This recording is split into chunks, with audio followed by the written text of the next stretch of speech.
mis teid tõi täna siia? Oi, kodus on lihtsalt nii palju seda üleliigset kraami, et see on õnnega koos, kui saab mõne asja jälle kellelegi ära anda.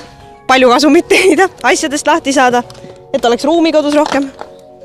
Ja et hästi paljud inimesed saaksid hästi palju ilusaid meie asju, mida me enam ei kasuta. Eks ikka taaskasutus. Et need, mis on endale mitte vajalikud, äkki osutuvad kellegile vajalikuks, nii et ma loodan, et igaüks leiab endale siit midagi. No ikka Nõmme ja kirbukas ja uus asi ja tuleb vähemalt siis ostmisega toetada, kui ise müümas ei ole. Esiteks ilus ilm ja teiseks, et kuna meil on oma just uhiuus firma OÜ Mahekas ja me müüme ka selle alt ju riideid, siis kasutame võimalust ka Nõmme inimestele näidata ja tutvustada. Ma pean ikka ringi käima, äkki saab midagi.